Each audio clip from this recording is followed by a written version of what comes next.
Student ka pa lang at gusto mo mag-save sa MP2? Pag-usapan natin.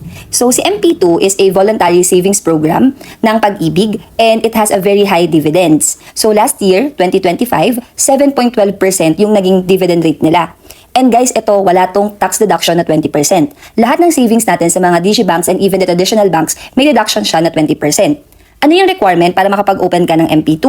So, you need to be a Pag-ibig MP1 member and magbabayad ka ng monthly contribution mo na 200 pesos. So, kailangan active member ka. I-check nila yan if you have one contribution in the last 6 months. In my case before, nagkaroon ako ng MP1 nung nagkaroon ako ng work. So, kung student ka, kailangan magkakaroon ka ng MP1 para magkaroon ka ng MP2.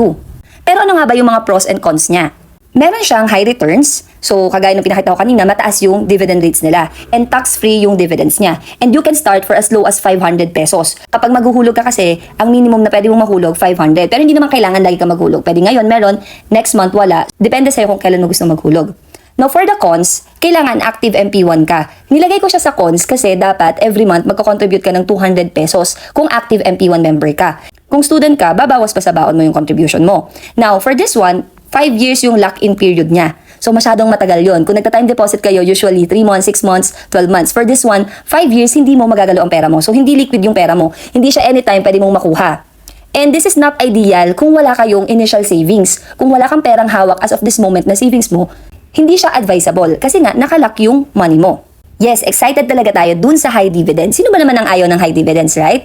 Pero mahalaga din na yung money mo, kaya mo siyang ma-pull out anytime, lalo na kung wala ka pang na-establish na emergency funds or yung initial savings natin. And as the student, di ba anday mo mga expenses, may school expenses ka. Minsan may mga emergency nangyayari. For example, yung laptop mo nasira, so bibili ka ng bago. Tapos may mga projects, and kung graduating ka thesis, sobrang mahal mag-thesis. And syempre, minsan, kinakapos sina mommy, daddy, sina nanay, tatay, so nawawalan tayo ng allowance. And saan ka kukuha ng panggastos mo kung wala kang initial savings na hawak? So, hindi advisable na ilak mo talaga yung money mo ng ganung katagal kung wala ka pa talagang ipon. So kung ikaw si student A na wala pang ipon, ang best option for you is to start your initial savings or magawa ka muna ng emergency funds mo.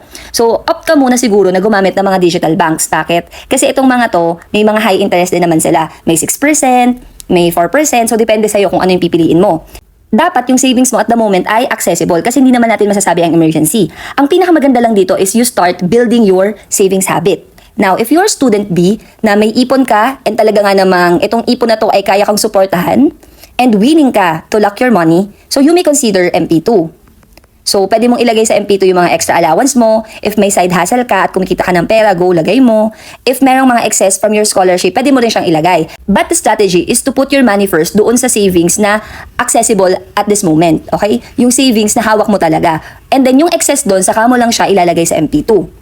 Nakakatuwa kasi yung mga students ngayon, gusto na nilang mag-save. Nung point na ganyan ako estudyante, hindi ko pa naiisip na mag-save. Kaya go guys, mag-save kayo. So wag kayong ma-pressure. Ang goal lang is to build your savings habit. Kasi nga at this point, medyo limited pa yung sources natin. Kasi galing lang sa usually allowances from the parents. So okay lang yan. Ang maganda lang, pag meron kang savings habit, pag nagkatrabaho kayo, mas marami na kayong money na pwede pang ma-save. At that point, alam niyo na kung paano siya i-manage. Yun lang. Bye-bye!